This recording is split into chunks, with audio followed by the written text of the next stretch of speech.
Cześć, witamy w kolejnym Cześć. odcinku naszego vloga.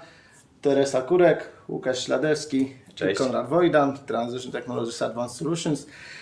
Dzisiaj chcemy kontynuować temat prognozy. Zaczęliśmy go w zeszłym odcinku i dzisiaj bardziej chcemy się skupić już na samym wdrożeniu, a w zasadzie samym momencie, kiedy ten model już sobie chodzi i musimy po pierwsze monitorować jego jakość, no i także podjąć pewne decyzje co do tego, w jaki sposób chcemy utrzymywać ten model. Także wprowadzimy sobie dzisiaj pojęcia dryfu danych, dryfu modelu, no i pewne metryki, za pomocą których mierzymy jakość naszej prognozy. Może zacznijmy sobie od tych metryk, bo to jest jakiś punkt wyjścia. Często te metryki są wpisane w umowę, także ważne jest, aby sobie je też dobrze na samym początku z klientem przedyskutować. Tak, czyli mamy metryki, do czego one nam służą? No, służą do tego, żeby ocenić, jak działa nasz model. I w zależności od tego, tak jak rozmawialiśmy, od różnego kontekstu, możemy dobrać różne metryki. Bo jeżeli ważna jest dla nas precyzja, możemy sobie wziąć takie metryki jak mean absolute error, czyli patrzymy po prostu, jaki jest błąd bezwzględny, czyli na przykład, nie wiem, prognozujemy zapotrzebowanie na ciepło, no to czy mylimy się o 100 GJ czy o 200, w zależności. Czyli średnio się o ile mylimy w danej prognozie.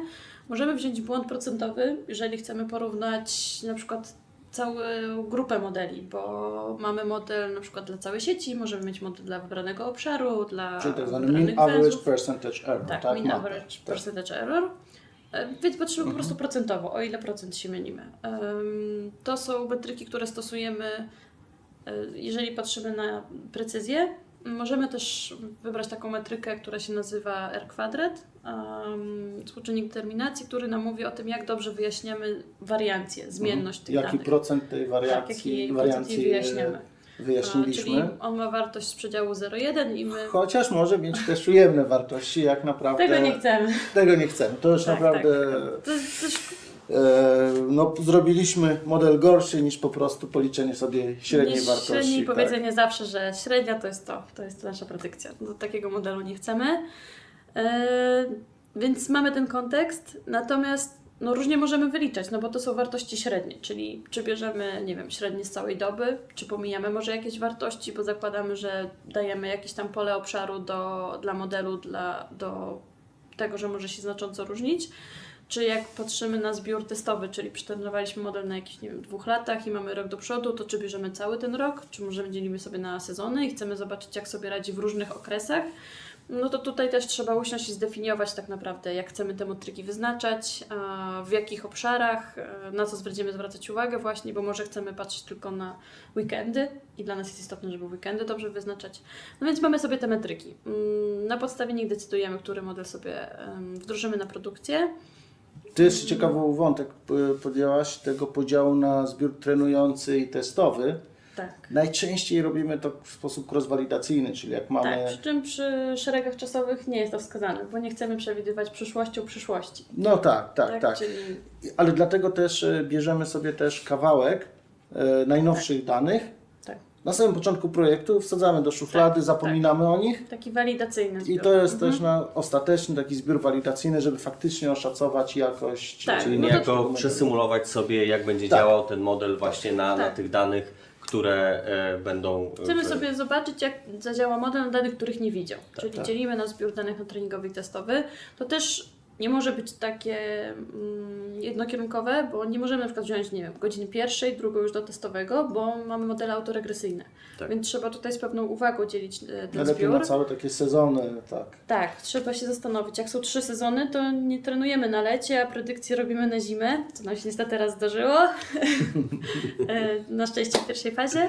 Tylko faktycznie trzeba z rozwagą ten zbiór podzielić, tak żeby przetestować na wszystkich przypadkach, w których model będzie działał i żeby uwzględniał całą wariancję danych, w którą będziemy do niego wrzucać. Tak. No plus oczywiście możemy poprosić klienta o to, żeby nam nie dawał wszystkich danych, zachował sobie. Tak, to prawda. Jakby nas korciło, żeby do tej szuflady zajrzeć jednak, to nie, to mówimy kliencie drogi, zachowaj sobie ostatni miesiąc, tak? Nie przysyłaj nam i na końcu my Ci prześlemy, albo przyślij nam tylko wartości wejściowe, a my Ci prześlemy wyjście i Perfekcyjnie. Ty porównaj, nie? To jest tworzenie takiego środowiska symulacyjnego, jak ostatecznie by działał ten system, jak działałby model, jeżeli byśmy rzeczywiście zaczęli ten model wdrażać na rzeczywiście pracującym. I to jest bardzo, bardzo ważny element walidacji tego modelu, bo nie tylko uzyskanie najlepszego wyniku w postaci najmniejszego błędu czy najlepszych metryk, ale również po prostu sprawdzenie tego, że tak powiem, w boju, ale jeszcze w naszym środowisku, pod kontrolą, środowisku laboratoryjnym, gdzie będziemy mogli wprowadzać istotne zmiany, bo taka pomyłka, czyli porównanie danych modelu z lata na danych z zimy, i wprowadzenie tego w system może skutkować tym, że klient powie, czy wy w To ogóle... jest też etap budowania zaufania, tak? Tak, Często też klient, jak ma zachować dane, to zachowa takie, na które najczęściej będzie zwracał największą uwagę. Tak. Czyli wtedy przetestuje tak naprawdę model w obszarze, w którym go najbardziej interesuje. Pokazanie No plus- takiego demo klientowi, że słuchaj, to są dane, które są wzięte sprzed 3 dni, gdzie model tych danych w ogóle nie widział i zobacz jak on zadziałał, to jest właśnie ten jeden z istotniejszych etapów tak jakby przejścia dalej z wdrożeniem. Tak, no i tutaj często są wpisane w umowę jakieś pewne metryki, umawiamy się na pewne metryki, ale trzeba uważać, bo są też pułapki. Jeżeli weźmiemy sobie mapę, czyli taki dla klienta najbardziej Taki być może informatywny. informatywny właśnie wskaźnik, czyli ten względny błąd procentowy, może się okazać, że w pewnych momentach ten błąd jest astronomicznie duży. Ale jakie to będą momenty? Jeżeli mamy dobry model, to możemy mieć właśnie To takie było? sytuacje wtedy, kiedy Jest takie powiedzenie z niedziel przez niedziel przez No, zero, tak, dokładnie, tak? Kiedy wartości zmiennej, które prognozujemy, tego zapotrzebowania na ciepło, gaz czy energię elektryczną, są bardzo niskie, bliskie zero. To wtedy nawet niewielka Niewielki. odchyłka bezwzględna powoduje bardzo duży błąd procentowy. Także warto, gdyby żonglować tymi dwoma metrykami, czy dodać właśnie ten kwadrat, root mean square, dodatkowe jeszcze metryki, żeby pokazać zarówno ten błąd względny, jak i bezwzględny, czy Tak. też ten normalized. Czasami zdarza się też tak, że te model, metryki tak? nam niewiele mówią, bo wszystkie wydają się, że model jest bardzo słaby. Natomiast pomiar może być po prostu niedostosowany, bo może mieć wartości skokowe. Mieliśmy taką sytuację przy Tak. węzłach cieplnych. I wtedy po prostu wykres nam też dobrze pokazywał, czy my faktycznie się całkiem dobrze wpasujemy w dynamikę tego węzła. Już nie w same wartości, tylko w to, czy on wyłapuje tą dynamikę, kiedy mamy trochę jednak ten skok zapotrzebowania, konsumpcji, kiedy nie, więc... No to trzeba się być dość dynamicznym, dostosowywać się do warunków. Połączenie tych kilku metryk jest o tyle istotne, że daje inżynierowi czy tam zespołowi wdrażającemu możliwość jakby zakończenia pewnego etapu, a nie podejścia do umowy jak do urzędniczego pisma.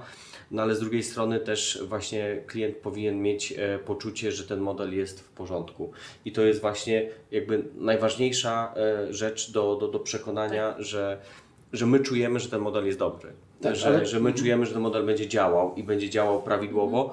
I jednym z istotniejszych elementów jest zaznaczenie, gdzie mogą być te weak points tego modelu. Nie? Tak, i tu też musimy pamiętać, żeby omówić właśnie te metody wyjaśnionej sztucznej inteligencji XAI. Myślę, że zrobimy o tym też specjalny odcinek. Zaprosimy Kubę Białka. Proszę, zapraszamy Cię, Kuba, jak nas słyszysz. Ale jeszcze będę dzwonił. Także wracając do tych metryk, no ten błąd średniokwadratowy na przykład, tak, czy procentowy, względny, to jest taka estymata punktowa, ale możemy też dać estymatę przedziałową. To nazywamy przedziałami nieufności. Chciałam powiedzieć Tak. nieufności. Przedziałami ufności, tak? Czyli nawet tak jak kiedyś wspominaliśmy w pierwszym odcinku, tak? Jeżeli mamy jakieś zapotrzebowanie na ciepło i wczoraj było 16 stopni, to czy dzisiaj też będzie takie zapotrzebowanie na ciepło? I w historii możemy mieć takich dni 100 i będzie 16 stopni, to zapotrzebowanie na ciepło jednak będzie się jakoś rozjeżdżało. Jeżeli tworzylibyśmy prognozę tylko na tej podstawie, no to mielibyśmy jakiś przedział, że tam zapotrzebowanie może być od do, no bo historycznie tak było. Tak. Tu tych parametrów wyjściowych mamy całkiem sporo, więc trzeba to trochę inaczej uwzględnić. Natomiast możemy powiedzieć, że według naszego modelu, naszej najlepszej wiedzy, zapotrzebowanie będzie takie. Natomiast na 95%, w 95% ono będzie w takim przedziale. Tak? Czyli, że możemy troszkę zjechać, może być niżej, może być wyżej, to będzie taka wartość. Natomiast tu trzeba dodać, że to uwzględnia dane wyjściowe. I teraz jeżeli naszą daną wyjściową jest prognoza pogody, No właśnie. no to sama prognoza pogody ma swój przedział nieufności, prawda? Ufności. Nie ufamy jej do końca i ona też może się zmieniać, czyli może być temperatura trochę wyższa, trochę niższa, co wpłynie na nasz przedział ufności, naszej prognozy. Więc można Czyli tworzyć Tak, dodatkowe przedziały, tak? Czyli przy założeniu, że prognoza jest prawdziwa i spełni się w 100%, to my zapewniamy z 95% pewnością, że zapotrzebowanie będzie w tych widełkach. Natomiast uwzględniając to, jak historycznie ta prognoza się zmieniała, no bo w sumie jedyne co możemy zrobić, to zobaczyć, jak prognozy wpływały też na naszą predykcję, możemy ten przedział trochę rozszerzyć i wyznaczyć pewne współczynniki pozwalające na tak jakby rozszerzenie tego przedziału o niepewność prognozy pogody. Tak, i to pozwala klientowi też podejmować decyzje takie, no właśnie, decydować, czy jedziemy sobie spokojnie, zakładając najgorszy scenariusz, czy tak zakładając najbardziej prawdopodobny scenariusz, a może zaryzykujemy agresywnie, nie wiem, prowadząc sieć, tak, czy nie włączając źródła szczytowego. Dokładnie, czy w przypadku magazynów gazu proponując taką konfigurację pracy kompresorów, która zapewni najwyższe oszczędności bez zapasu, bez poruszki bezpieczeństwa. Nie? Czasami pokazanie dwóch jakby pesymistycznych i optymistycznych scenariuszy i wstrzelenie się w ten, że na 95% ta rzeczywista realizacja, to co prognozujemy, będzie w tym i tym zakresie, już też daje bardzo dużą informację osobom podejmującym Sama wartość te przedziału decyzje. potrafi być bardzo znacząca, bo widzimy wtedy, jak bardzo pewna jest ta prognoza. Tak, ale jeżeli właśnie wtedy, jeżeli człowiek jakby jest ostatecznie tym czynnikiem decydującym, nie? Bo jeżeli na przykład mówimy znowu o tej mojej ukochanej optymalizacji, to tam po prostu liczba jest liczba, nie? Tam ten optymalizator bierze te liczby i na podstawie tych liczb podejmuje Tak, i decyzje. właśnie może wyznaczyć 3 scenariusze, tak? Tak, Czyli scenariusz typowy, czyli bierzemy tą wartość prognozy, ale scenariusz może być najbardziej agresywny. prawdopodobną, prawda? Tak. Czyli przygotowanie instalacji na kilka wariantów. Tak, pesymistyczny, najbardziej prawdopodobny, ale też agresywny, dający najwyższe potencjalnie oszczędności, zakładając, że świat potoczy się po naszej myśli. Tak, a być może w pierwszej części dnia, w pierwszej części pracy instalacji będziemy szli po scenariuszu pesymistycznym, a na przykład w kolejnej części po scenariuszu optymistycznym. Tak jest. Czyli mamy te metryki, mamy przedział ufności, wspominaliśmy o tym XAI, czyli o tym Explainable AI, wyjaśnionej sztucznej inteligencji, metodach wyjaśnionej sztucznej inteligencji. I tu też możemy zastosować takie metody XAI do tego, żeby zastanowić się, jaki wpływ na wynik predykcji mają poszczególne wejścia, cechy wejściowe, tak, pogrupować To się nie w jest cechy stałe, pogotowe, to może się zmieniać w kalendarzowe. zależności właśnie Tak, od tych cech, więc to nie jest tak, że my sobie weźmiemy model i powiemy mu wyjaśnij mi. Czyli on zawsze powie, że temperatura ma znaczenie, a wilgotność już nie, tylko dla danego punktu w czasie. No ale to sobie opowiemy. To Kuba sobie opowie. tak, Kuba opowie. Tak, że słuchaj Kuba, dzwonimy do Ciebie po odcinku. Bardzo duże oczekiwania są od Przerwa tego w przygotowaniu do obrony. Tak jest, przed obroną. Tu będzie obrona po nagraniu vloga, obrona będzie pikusiem. Tu są prawdziwe nerwy, tu są emocje, tu się dzieje. Tak. My tylko tak zrelaksowani. Tak. No dobrze. No to teraz jeszcze dotknijmy jednego tematu, tego dryfu. Wdrożenie modelu. Tak, dryfu modelu. No właśnie, wdrożenia i utrzymania modelu. Co się wiąże z dryfem danych i dryfem modelu. Teresa, co to jest dryf danych? Mamy sobie model i my pracujemy nad nim 2 lata, tak? Czyli zbudujemy jakieś narzędzie, które pozwala nam codziennie wstać i dostajemy świeżutką prognozę zapotrzebowania na ciepło na najbliższą dobę dla Warszawy. Natomiast sama Warszawa żyje swoim życiem, tak? Czyli mogą się zmienić nasze dane wejściowe. Czyli przykładowo mogą zniknąć 4 osiedla, na ich miejsce pojawią się 4 szkoły, szpital i jeszcze biurowiec.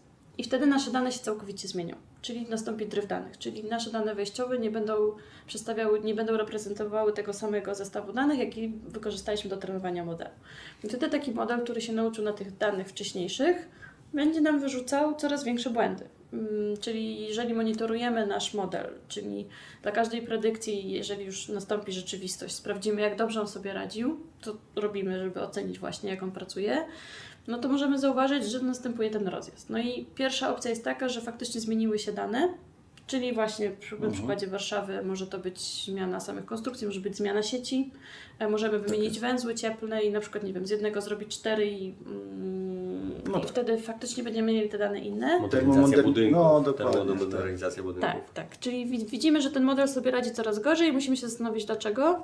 Jedną z opcji jest właśnie to, że zmienią się dane. Drugą opcją jest taka, że zmieni się kontekst, czyli same nasze założenie, które przyjęliśmy pierwotnie, teraz nie będzie miało prawa sensu. Czyli my założyliśmy, że chcemy monitorować zapotrzebowanie na ciepło w Warszawie, no a może teraz to ciepło na przykład jest trochę inaczej rozbierane właśnie, bo nie wiem, przeszliśmy jakąś termomodernizację i na przykład to, że mierzymy je w ten sposób już teraz nie ma prawa bytu, bo na przykład, no nie wiem, w tym przypadku trochę ciężko to wyjaśnić, ale w innych Wprowadzono modelach na przykład, święto Trzech Króli dniem Nie, wolnym to od drugi. pracy.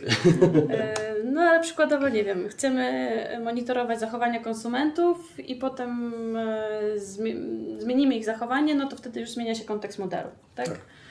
Więc mogą się takie dwie rzeczy zadziać.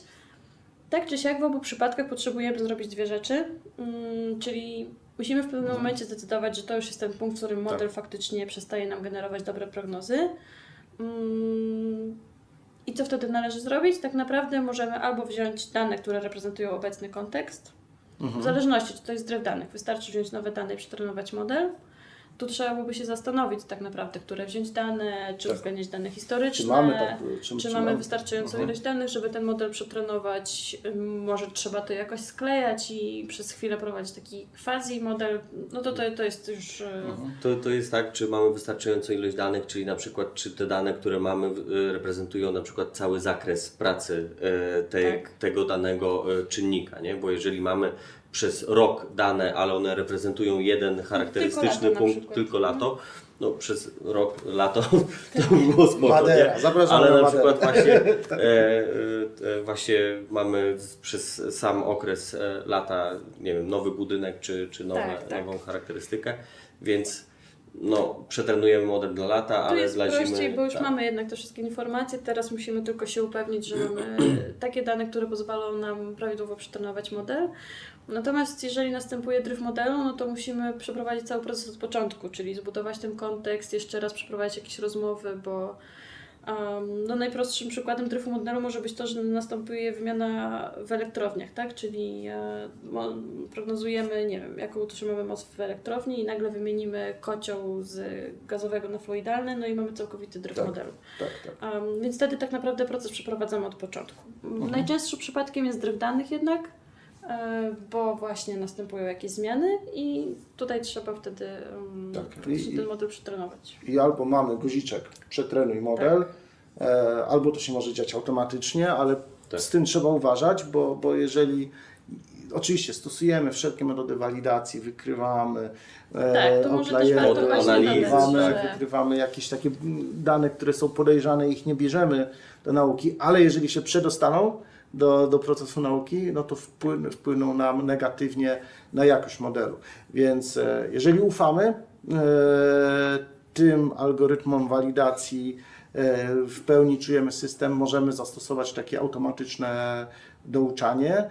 Jeżeli jednak przewidujemy, że te zmiany w danych w systemie mogą wykraczać poza nasze pierwotne założenia, nie wiem, nowa przepompownia, powstanie nowe źródło ciepła, to warto albo jednak Warszawa ręcznie... się tak rozrośnie, że potrzebujemy jednak zmienić trochę nasze założenia do tego, jak... Tak, więc pojawi się nowy most, który zupełnie zmieni sposób, gdzie ludzie Nowe osiedla będą się osiedlać. Minęło 15 lat, już mamy pustynię pod Warszawą. Są super też te takie metody półautomatyczne, nie? Gdzie system sam potrafi wykrywać ten błąd, ten rozkład tego błędu, no i to najczęściej prezentować te dane, przygotować te dane wizualizacyjnie i od razu inżynier Ma szansę ocenić, sam dokładnie, ocenić i tak, kliknąć, dobra, aplikuj I to zwykle rekomendujemy właśnie. I to zwykle rekomendujemy. Ja też właśnie lubię przejrzeć te dane wcześniej, te rozkłady tych błędów i popatrzeć właśnie. No bierzemy za to odpowiedzialność, Tak. no więc dobrze to zweryfikować samemu najpierw, zanim, Tak. ale najlepiej wspólnie z ekspertem, z klientem dokonać takiej A walidacji. często ekspert czy tam inżynier po stronie właśnie klienta też jak widzi te rozkłady, jak widzi te charakterystyki, zaczyna łapać tego samego bakcyla, którego my mamy podczas budowania Czasami tych nawet modeli. operator jest w stanie, który opiera się na tej tak. prognozie, jest w stanie wyłapać, że coś jest nie tak. A oni też pracują z tym modelem, więc czasami oni też często biorą jakąś tam swoją nakładkę i dostają wyniki i po pewnym czasie mogą zauważyć, że coś jest nie tak, zanim nawet my dostaniemy jakieś bardzo zdryfowane wyniki tak naprawdę. Ale to ciekawostka tutaj, no bo zawsze warto dlatego w takich projektach uwzględniać tą fazę utrzymania i taką opiekę nad tym modelem prognostycznym, ale mieliśmy taki projekt, gdzie rzeczywiście nie było tej fazy utrzymania, ten model prognostyczny sobie żył i byłem naprawdę w szoku, gdy się dowiedziałem, że po 15 latach model cały czas prognostyczny jest używany. A patrzę na błędy, to naprawdę błędy 50%, o czym człowiek nie wie, że są takie błędy, tak? ale po prostu, to co mówiliście, operatorzy wiedzą, jakie zmiany zachodziły w mieście, oni sami uczyli się, w głowie sobie budowali tą korektę i nadal ten baseline, to jest taka podstawa zwracana przez ten model prognostyczny była dla nich informatywna, ważna. Oni sobie po prostu dorzucali do tego tą korektę wynikającą z rozbudowy miasta. Tak. I mówię, że super sobie to... Można i tak. Tak. Tak. Zmieniają się drogi, ale starsi kierowcy nadal potrafią tymi drogami jeździć. Dokładnie. Więc to jest... Tak. Słuchajcie, no to wydaje mi się, że jeśli chodzi o monitorowanie i utrzymanie modeli prognostycznych, to na tym dzisiaj możemy skończyć. Zapraszamy na kolejny odcinek. Do zobaczenia. Cześć! Cześć.